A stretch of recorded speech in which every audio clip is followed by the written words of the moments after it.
Hello and welcome to another episode of Just Onside. And as always, there's only two of us now. It's my dear friend, Owais Ahmed. How are you, sir? I'm good. Look, Badge is going to be back, Ayub.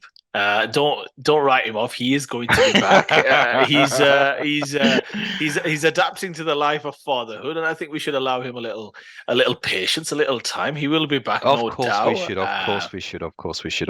I am only jesting, Bash. If you do watch, which I'm not sure he does watch these episodes, but if he does actually watch this episode, we are looking forward to having you back. Hopefully, he will be back before the start of the season.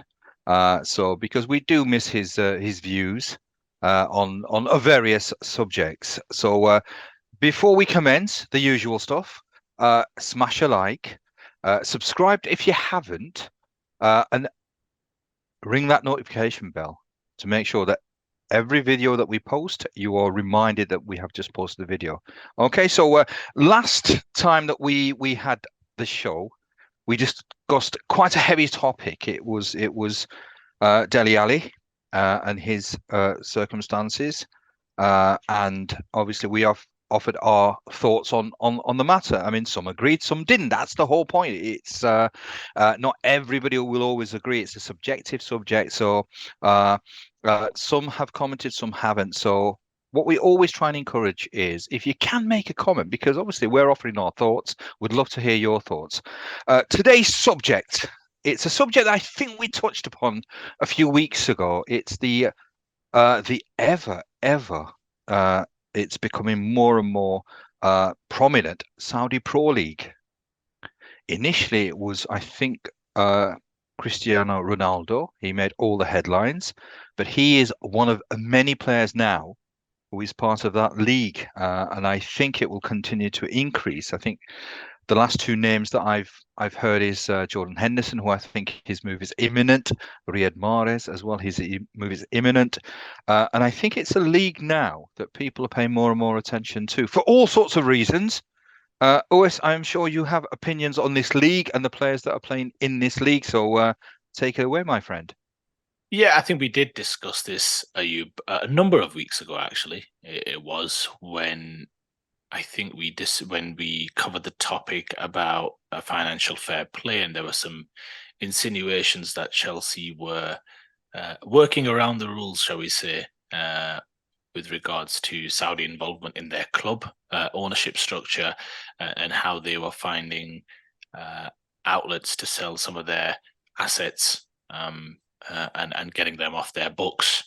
And I think that's when we covered the Saudi Pro League in some detail. I know you had some strong views, so I'm quite keen to hear what your thoughts are, whether those have changed now that we're seeing more and more players join the league, and not just My players. views are always changing. You know that. I am like the weather. Yeah, well, the weather needs to change tomorrow day for at Old Trafford. But anyway, that's a different matter altogether. But no, Absolutely, yes.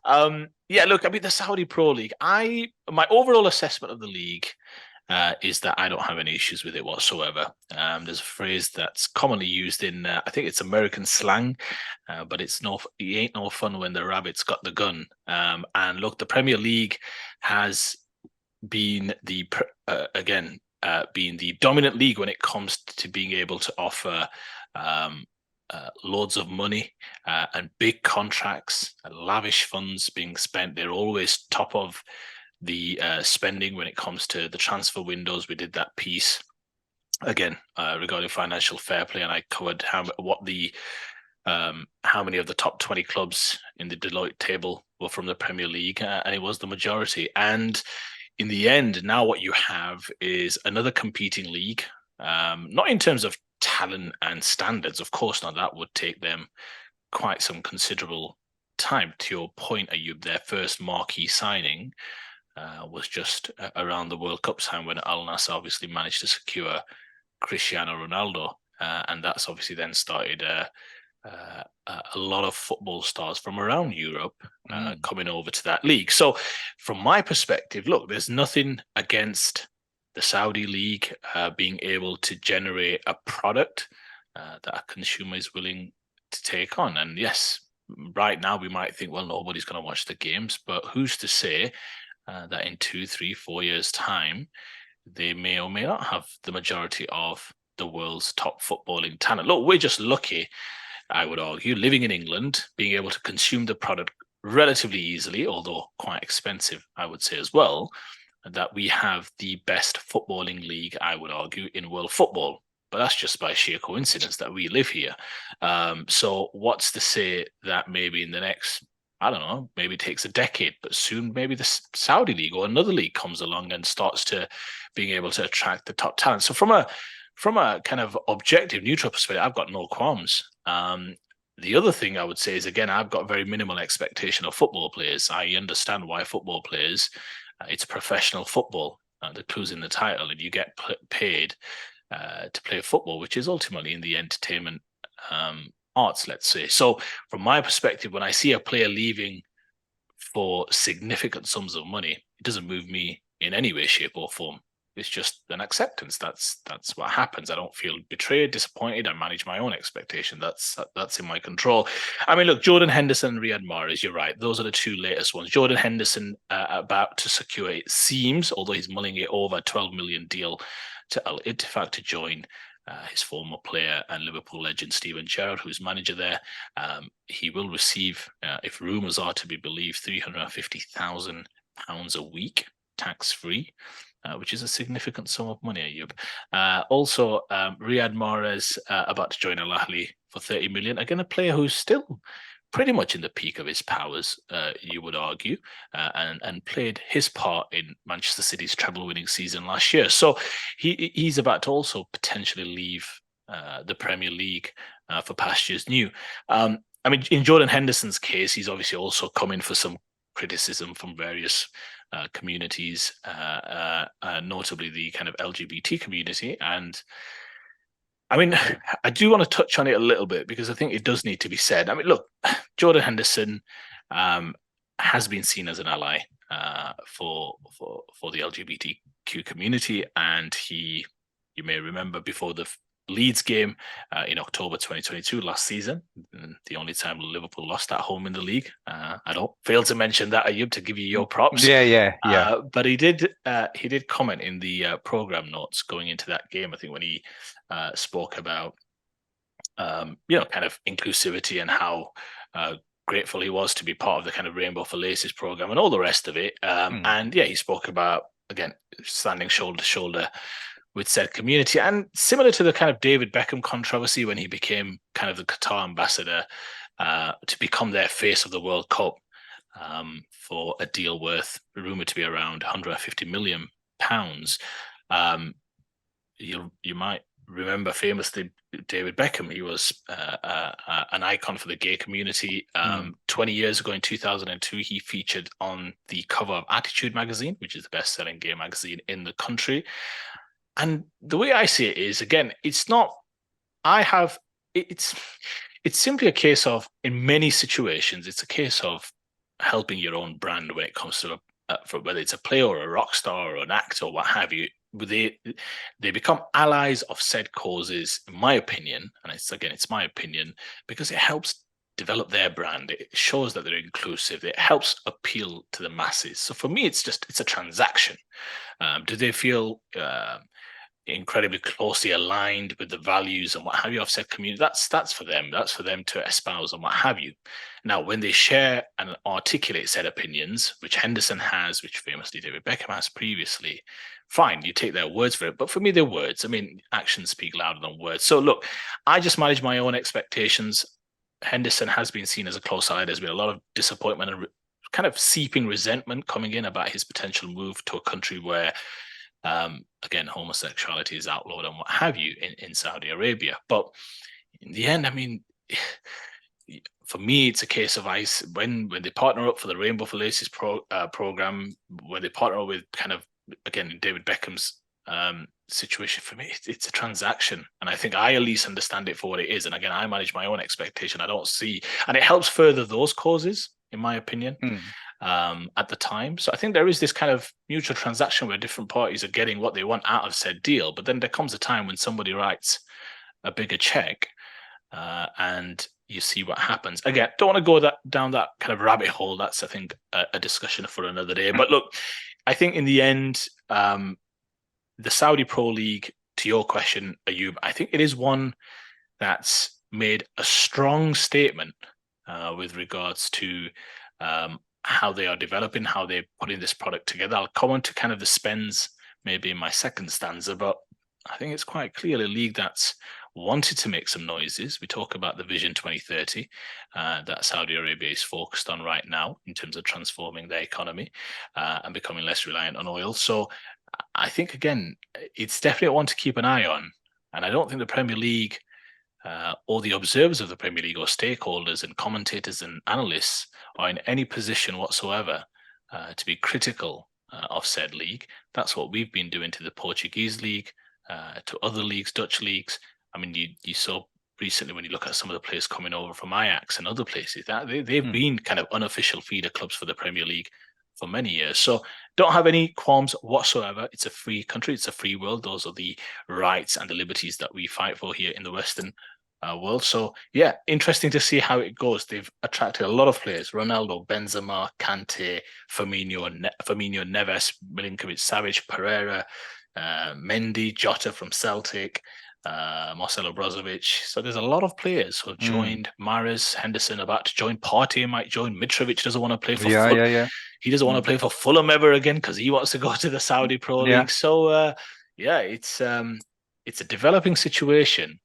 And definitely one that I think in the coming years may well become one of the more established powerhouses. Who knows? Absolutely. I think the last phrase that you use, it could become a powerhouse. I think initially I sort of disregarded it. I didn't really think it was going to be that serious. I did think it was almost going to be a pension fund. So for it was going to be players who are at the end of their careers looking for a big payday. But it's alarming. In one sense, if you are a total devotee of the Premier League, but I think you've made some really, really good points there. What gives, what God-given right does the Premier League have to be the best league in the world? If there is another league that obviously, ultimately, it's about finances. I think if you look at, I mean, I'm just going to use cricket briefly. IPL, it's the best league in the world primarily because it's been driven by finances. They pay the best money, so it attracts the best players. And India has become an absolute cricketing colossus. It's obviously a powerful economy as well. Saudi Arabia, on the whole, always get things what they want. I have absolutely no doubt now that it really is looking at becoming one of the foremost footballing nations. If that's their objective, then I've got a feeling that it probably will happen. I was speaking with a friend of mine earlier today about the Saudi Pro League, and we were talking about Mbappe.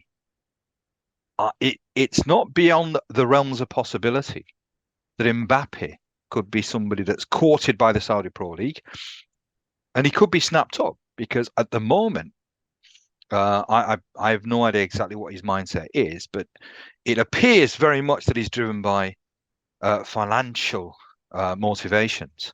And if that's the case, then everybody has a price. How does that make him different to anyone else? Just Yes. very I mean, quickly. it's a really good point. It's a really good point. Yeah, absolutely right. So maybe that's what's going to happen. Maybe the Saudi Pro League is looking at an absolute stellar box office signing. I think if they were to acquire Mbappe, that's the game changer. I think at the moment already it's caused unease. There are, I'm sure, people within the Premier League who are worried, and they have every right to be worried. And I'm like you now. I think there is absolutely no point in being somehow moralistic, sort of thinking, well, Saudi, there's all sorts of issues. There is no such, I mean, there is no morality. I mean, we talk about players. You talked about Jordan Henderson. At the end of the day, it's all, so to a certain extent, it's hypocrisy. They'll say one thing, they'll support a cause, but ultimately, it's the power of the pound, or it's the power of the Riyal in this case. So I'm now, I won't sort of say I've gone full sort of 360, but certainly for me now, if the Saudis' intention is to be the best league in the world, I think they've got the key tool that they need, and that's money. I think there's a limitless amount of money available to them. If they can maybe get the best players at the moment. And to me, Mbappe would be the game changer. I think if Mbappe was to decide, right, I'm going to Saudi Arabia, I'm signing a 3-year deal, it would open up the floodgates, and I'm absolutely certain there would be so many other players that top players that will want to join the league. And there is absolutely no reason why it can't be the best league, because if you've got the best players, you will be the best league in the world. It's as simple as that. So I have no issues at all. I'm very much like you. I have no issues. If that's their objective, if that's their desire, they're not putting a gun to people's heads. They're using the tool that obviously is the most effective tool in the world, and that's money. And if that's what's going to get all the best players playing in Saudi Arabia, so be it. It'll obviously improve, I presume, Saudi Arabian football. As to what happens to the Premier League or other leagues in the world, I'm not too sure. And I think people will watch. I'm actually looking forward to watching the Saudi Pro League. I am. And I'm sure there's many similar minds in the footballing world, because A, it's a novelty, and B, I think it'd probably be a decent standard with the players now that are moving over to the Saudi Pro League. So good luck to them. That's why I say good luck to them. Yeah, absolutely. And look, it's an interesting question that you pose with regards to Mbappe. I think we both accept that it's incredibly unlikely, but it's one that at least Saudi Arabia wouldn't be against if they felt like there was even the remotest chance that they could snap him up during his, well, let's call it an impasse at PSG right now. Let's just say money's not going to be the problem for them in terms of stumping up the cash to get him there. It seems unlikely because, again, I think it looks like he's probably going to another Premier, let's say, European club for the time being. But yeah, absolutely. And look, let's put it in perspective. In the end, the Premier League right now is comfortably still king. They've spent this summer £973 million. This summer transfer window, £973 million. Yes. Over 10% of that is the Declan Rice fee paid by Arsenal to West Ham, but that's still close to £1 billion in transfer fees. I mean, if Saudi Pro League complete the signings of Henderson and Mahrez, that takes them to £225 million in transfer fees. That beats La Liga, because La Liga is at 201 million currently, and that's including the 85 to 90 million paid for Jude Bellingham. And I think League One is at 330 million. So they're still 100 million shy of League One. Bundesliga 350 million and Serie A are at 377 million. But the Premier League's in a league of its own in terms of their ability to spend. And is often the case, similar with those kind of heritage clubs that were wishing to stop challenger clubs like PSG and Manchester City through the kind of lens of FFP. It's the same concept, just from a league perspective, where the Premier League will be looking to stave off the challenge from the Saudi Pro League with regards to competing for the same players, because the transfers are one thing, the salaries are another, and they are offering sums of money that's very comparable to the salaries being paid to players in the Premier League and then some. Yeah. So absolutely. I think in the end, if they keep going, and you know what it's like, it's a domino effect to some extent. You bring Ronaldo, that brings somebody else, because you've got not arguably, but one of the greatest players in the history of the game that joins. And yes, to your point, initially it felt like those who'd just come to the end of their career would go for a final payday, but now Ruben Neves, players who are still very much in their 20s, late 20s, going over there, because with respect to all of them, you get to make a whole load of money, and fair play to them. No qualms whatsoever from my side.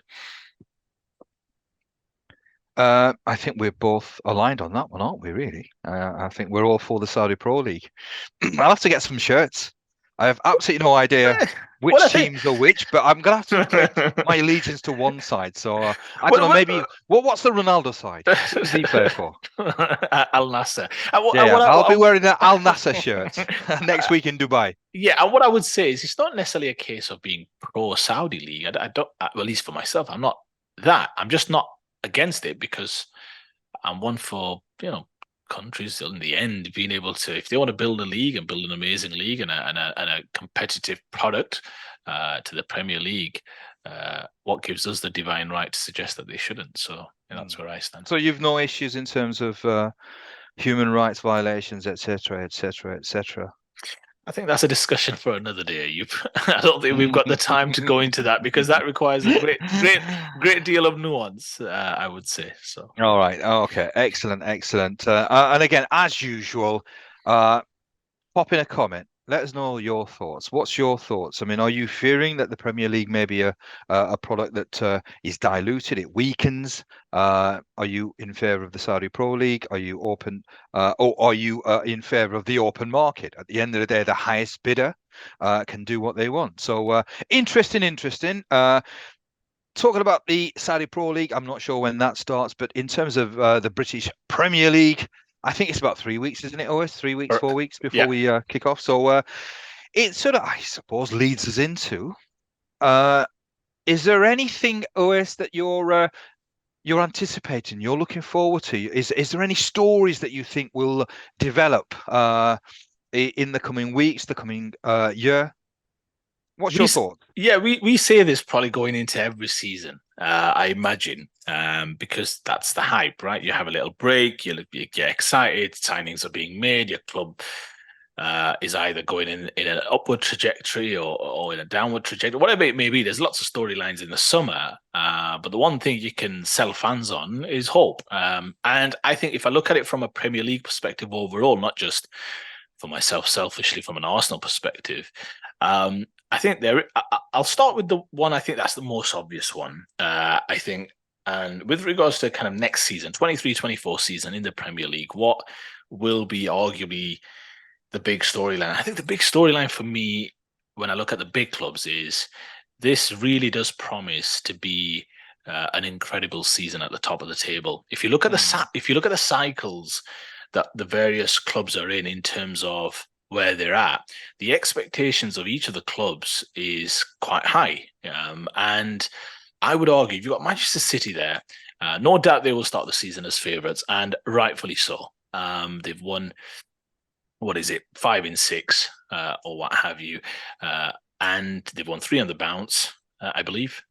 So yeah, if you look at that, they will start as favourites for the Premier League. They've won the treble. They'll start favourites for the Champions League as well. You've then got Arsenal, who came up short in the Premier League, but have gone and strengthened. They've got a young squad. They had their average age of their squad was young last year. They bought Rice for 24. Havertz isn't all that much older, and you've got Timber. So they've also kind of stayed aligned with building a young squad, but they'll be, you would imagine, better for that experience last season. They'll play Champions League football, so they've got high expectations. You've got Liverpool hoping to have a bounce back season, made some good midfield signings, rumored to be in for a couple of more midfielders with obviously potentially Jordan Henderson moving on, maybe even Fabinho. So they'll be buying 1 or 2 more. Chelsea have made a huge number of signings, obviously secured Pochettino, as you rightly mentioned on the podcast, probably the best available coach out there at the time. So they won't be, I mean, their ownership will want to see a huge recovery from last year, and I think they will, looking to obviously get Moses Caicedo over the line. So there's a lot of clubs. You've got Newcastle obviously playing Champions League football next season under Eddie Howe, and then obviously you've got Spurs, Brighton. So there's a lot of clubs who last season, Brighton, Aston Villa, I would put in the same kind of category. Those kind of young clubs coming through, good managers at the helm. Maybe, I wouldn't say overachieved, I wouldn't go that far, but although Villa had a fantastic recovery under Emery. But you'd expect them to be, again, competing around kind of 6th, 7th, 8th, and what have you. But with all those big clubs I mentioned with big hopes, big aspirations, there's definitely going to be some disappointed clubs at the back end or at the end of the season. The question I ask is, can we get multiple teams potentially challenging for the title? Could we have, for the first time in a long time, where we're heading into the last 10 games, where maybe there's 3 clubs in the Premier League title race, maybe 4 clubs, maybe the top 4 clubs are separated by, I don't know, 6 points, 7 points going into the last 10 games.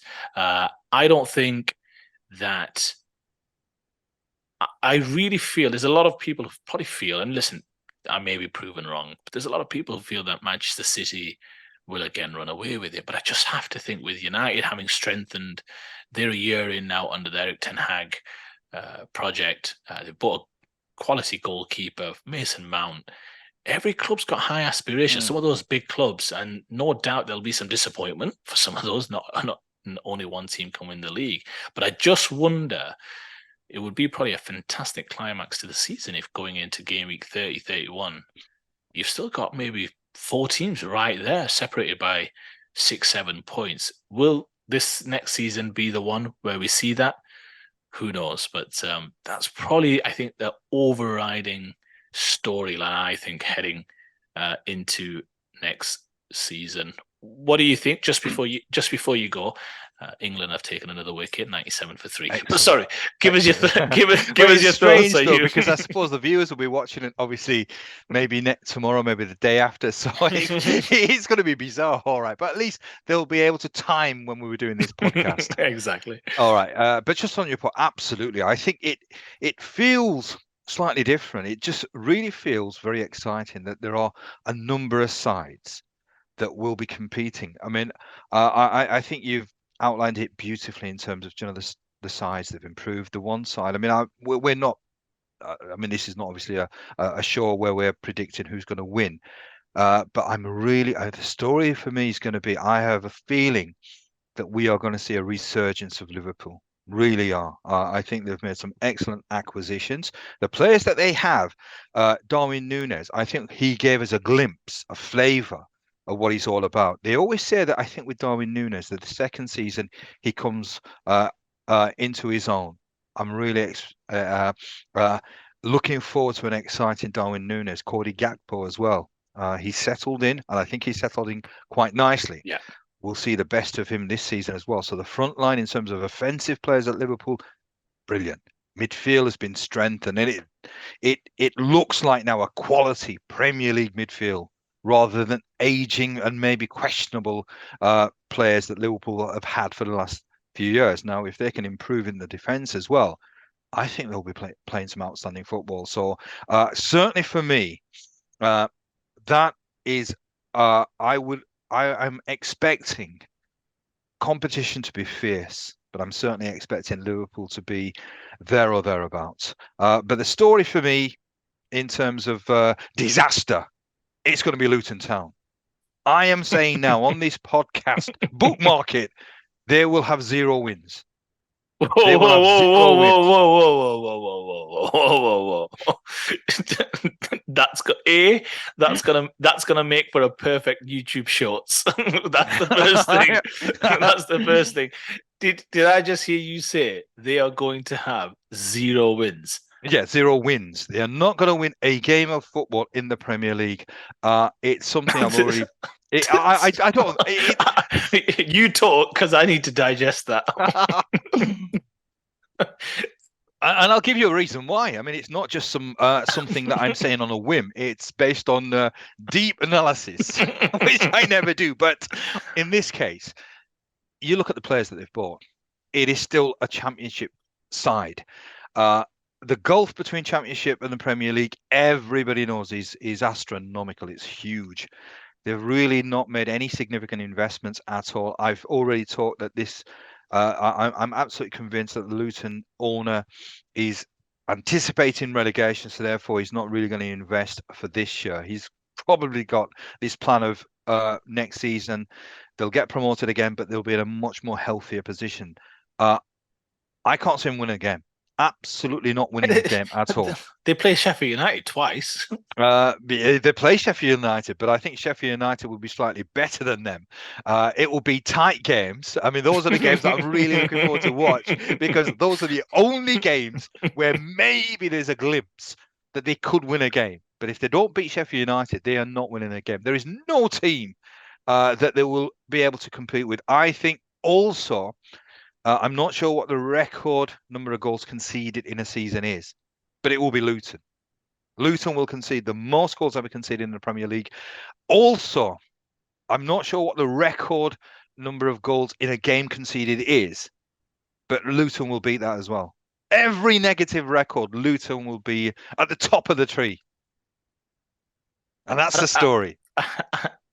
At a time when we're trying to help build our YouTube channel, our podcast, to try and bring the consumer a There's product. no Luton fans who are tuning in. I was gonna say you've literally just alienated one entire fan base. A small fan base. I mean, look.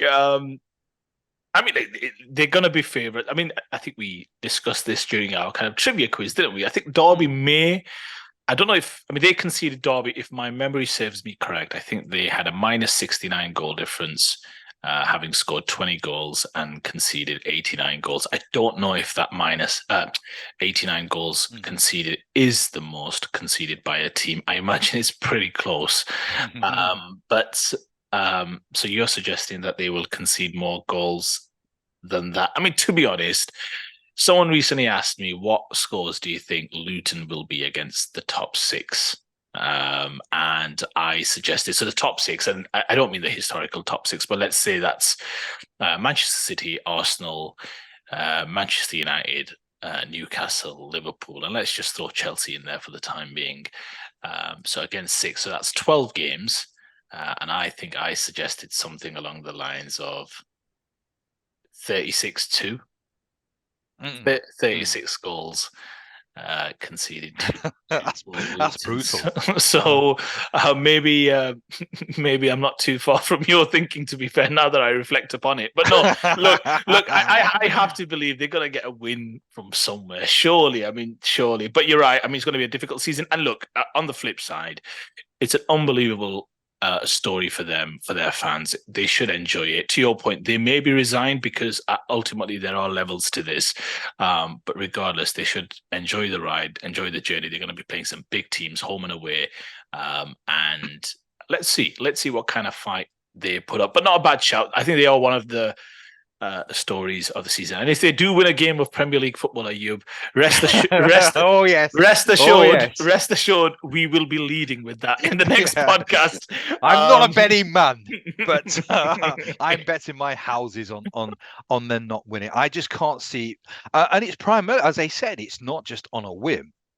I've looked at the acquisitions that they've made, and there's absolutely nobody. There's nobody, and it's 2 or 3 weeks before the start of the season.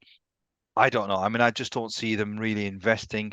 They've got the core of the Championship side, if not all of the Championship sides that Championship players that played for them, and I don't think there's any one of those players who is Premier League class. So they're going to be playing in the Premier League with Championship players. That's a serious whooping that they're going to get on a week-on-week basis. So that's my shout. 0 wins. Wow.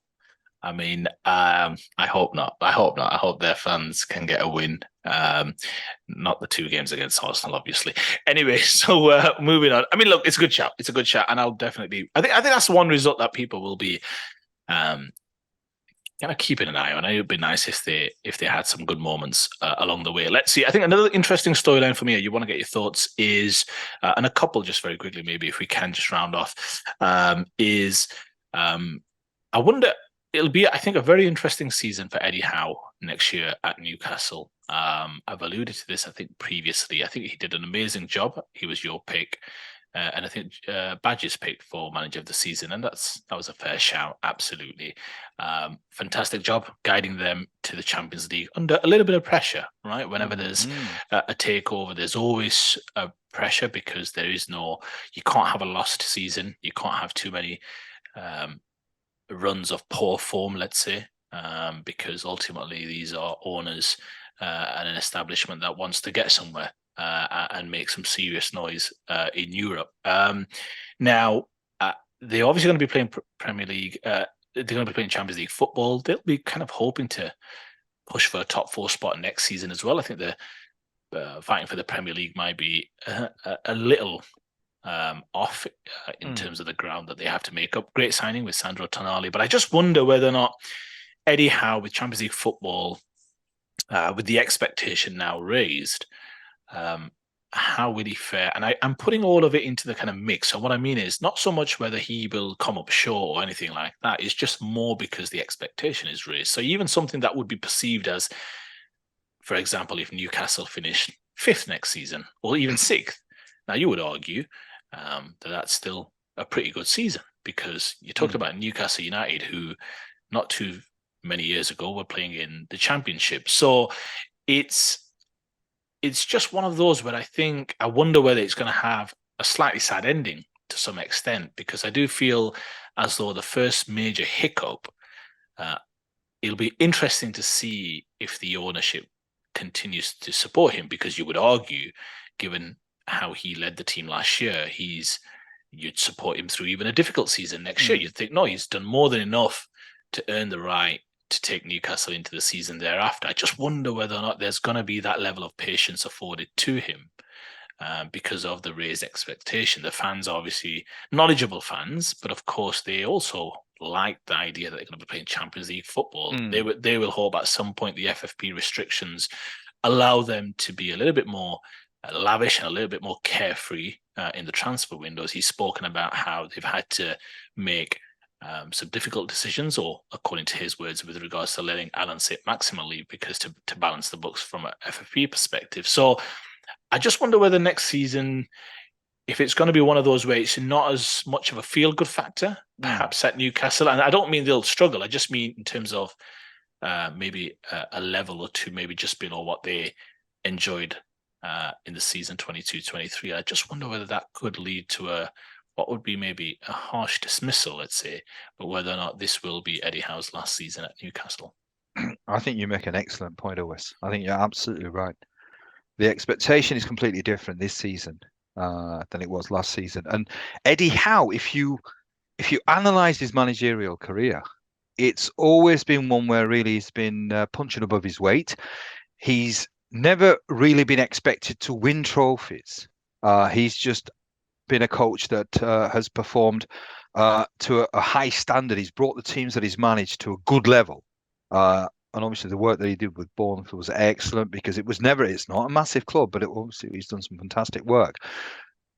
Their expectations, I mean, the fans have been starved. I mean, I'm not sure what silverware Newcastle have won, but it's been a long, long time. With the investment, and I think with the Saudis as well, they are investing for returns, because again, it's you spend money, and I think for them to spend money, it's for returns, and their returns is not just, I think, financially, it's actually winning trophies. So you could be right. You could be right. I think in terms of casualties, it could be Eddie Howe, and I do fear as well. I do fear as well, because I think if it doesn't quite go according to plan in terms of if they get knocked out of the Champions League quite early, they'll need to be definitely in the top four. If they're not in the top four, I do fear that maybe the Saudis will be looking at. I think there's a certain ruthlessness with the ownership at Saudi. I think Mohammed bin Salman is involved, and we know his track record. So it may be that if Eddie Howe doesn't perform to the high expectations, I'm sure that the Saudis have, that he might be for the chopping block. So I think I agree. I think he could be a casualty. Well, I think first and foremost, it's a poor choice of words when you use the word chopping block. But anyway, we digress. Look, I mean, in the end, what I would say it was an intentional choice of words, and you know it. Fair enough. Anyway, yeah, I mean, look, you're right. And again, another interesting wrinkle to that story is whether or not the Qatari royal family, who we know are linked to QIB, with Sheikh Jassim heading the bid for the Qatari family to take over Manchester United, whether or not that comes to fruition, because ultimately there is a healthy rivalry, let's say, between Qatar and Saudi Arabia. And if you remember, the leader of the royal family for Saudi Arabia was participating in the Qatar opening ceremony for the Qatar World Cup 2022. And there's no doubt there would have been designs on, at some point, hosting the World Cup for Saudi Arabia, but essentially, becoming, you mentioned it, what's the return for them? It's not really financial, is it? Let's be honest. Absolutely. Yeah, you're right. We know that's not the case if we go into the whole, and again, that's a discussion for another day. What their return is to be dining at the top table.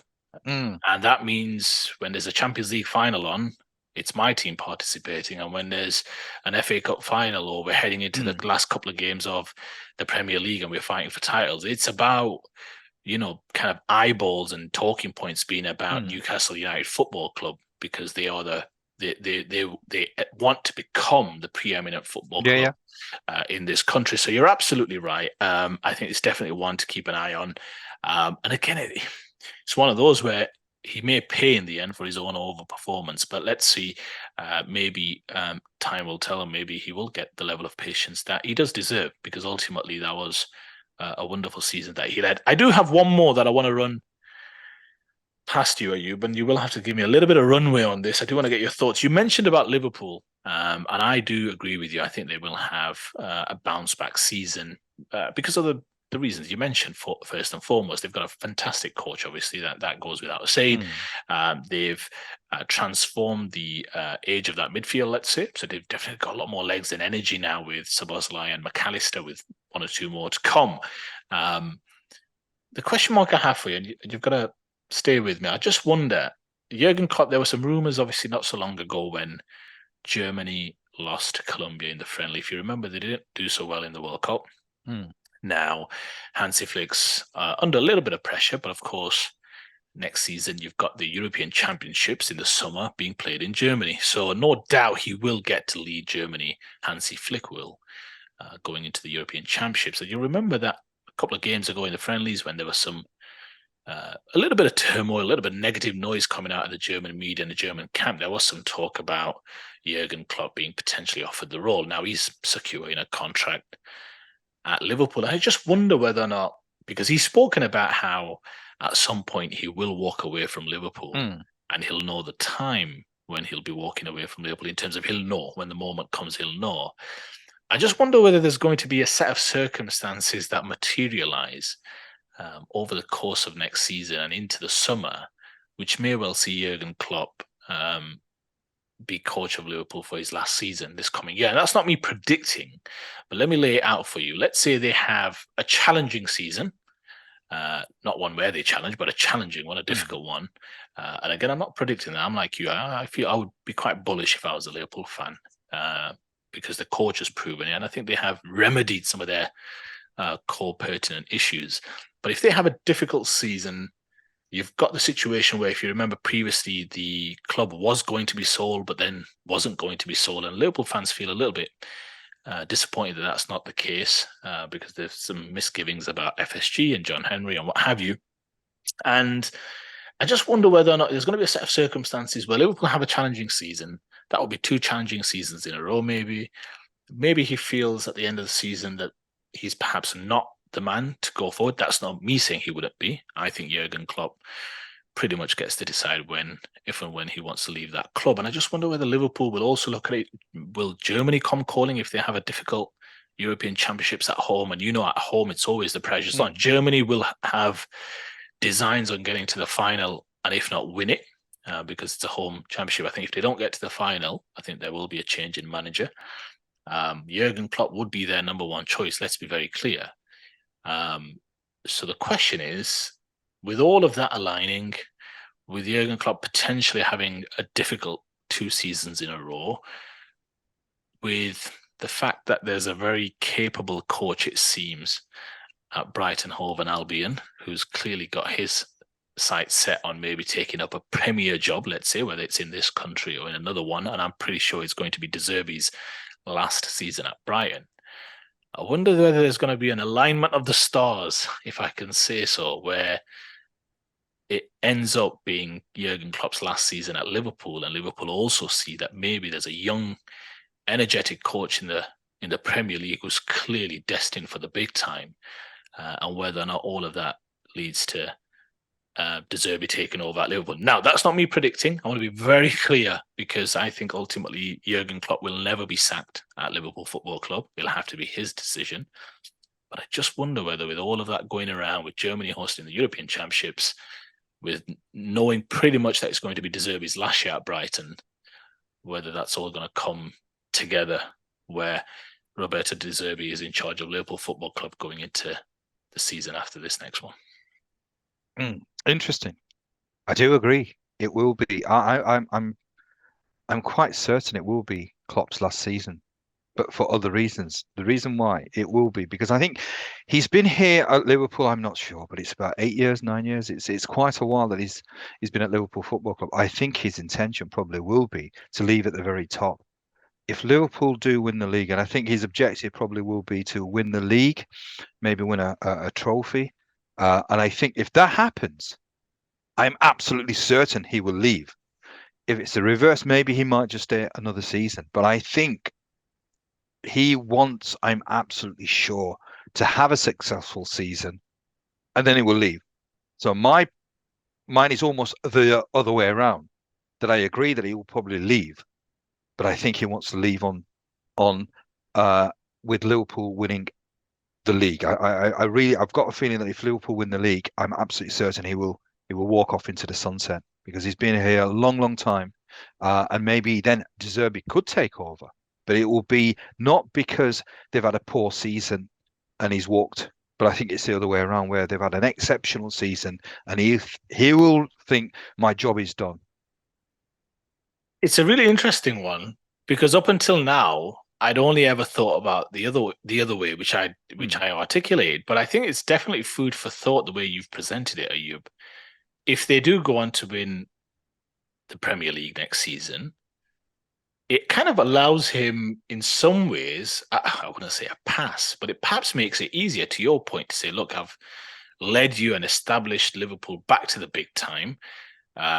He's obviously forever going to be, mm, revered at Anfield. I mean, that his legacy for me, he could go another, honest to God, 3 seasons, 4 seasons, finishing the way they did last year in fifth. And for me, there should be no question marks whatsoever, in my opinion. Yeah, at some point, if that continues, you'd question mm, whether or not we need a different voice and what have you. That's a different question. My point is, his legacy will remain untarnished. But it's a very, very interesting one because I could also see that as well, to your point, where it's a case of, well, both parties would be, well, look, we've done what we came out to do. The only question mark I would have with your scenario is whether or not if they did win the Premier League, would he then think, hang on, this team is capable of making a right tilt for the Champions League mm, in the next two mm, years? Because no doubt, if they've won the Premier League by mm, default, you start as one of the favourites for the Champions League the following year because mm, you'll have put forth some incredible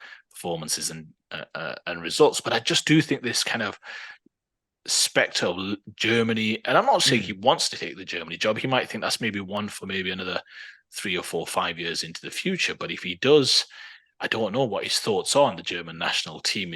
Does he want it at some point? Will he want to do it? Is that one where he thinks, no, maybe when I move away from the training ground a little bit more, because it's really a part-time gig. Let's be honest. yeah. Being national Mm, coach, you're watching a lot of games, you're going to a lot of stadiums. There's friendlies. There's the odd qualifying campaign, but Germany tend to qualify for all the major competitions and what have you.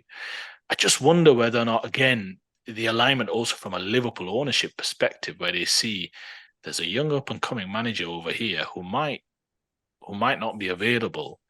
And I thought Roberto De Zerbi's stock was incredibly high at the end of last season, but obviously it was his first, not even full season at Brighton. He's going to obviously be manager of Brighton this season for the full entirety unless there's a surprising sacking at one of the bigger clubs, maybe. But I believe Roberto De Zerbi will be in the shortlist as long as he manages, as long as he shows another string to his bow, let's say, after losing Caicedo, McAllister, mm, and Colwill. If he keeps them competitive and has another popular season, there's absolutely no doubt in my mind that he'll be the number one phone call that big clubs will be making, or at least in the Premier League, if one of those openings comes. So I think it's just one to keep an eye on. But mm, I'm quite intrigued actually by your theory as well. I think that's a mm. very, very interesting one. I hadn't really thought of it that way.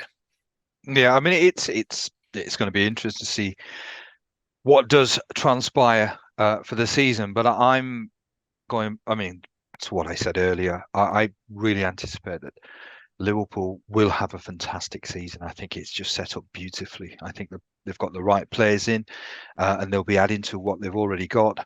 A couple of players now will be seasoned in terms of what the Premier League is all about. And Nunes, uh, if I mean, maybe I suppose in a future show we'll probably talk about players to look out for, but I'm giving you an early insight. Nunes is going to be one of the players that I'm certainly going to keep an eye on. So excellent, excellent. I think it's time we called it a day. It's Friday evening. It's been a long week. So as always, to the viewers, do the usual thing. As I said at the start of the show, it's if you've not subscribed and this is the first time that you're watching the show, please subscribe. Smash a like. It really does help our channel enormously. Hit the notification bell because it will tell you exactly when our next video is dropping. Next week might be a little unusual because myself and Owen are traveling overseas, not together. Owen is going to Germany on work related matters. I'm traveling to Dubai I was going to say I'm going to broker the deal for Klopp next summer. And I'm going to Dubai to lend my support to well, I suppose Dubai is not Saudi Arabia, but I'm on my way to Saudi Arabia. I've South of France, Dubai. What next? And as a socialist, it seems quite strange and quite bizarre. A man of the people, a jet setter. All right, then. As always, thank you, viewers, for your support. It always means the world to us. And until the next time, was it stay on side? I keep forgetting always. What is it? Don't stray offside. This is three episodes, 3 episodes in a row. I need to write it down. Next time, what I'll do, I'll write it down. So it's don't stray off. Is that what it is? That would be Badge's outro line, correct? All right. Yes. So imagine you've not heard the last minute. Don't stray off, ladies and gentlemen.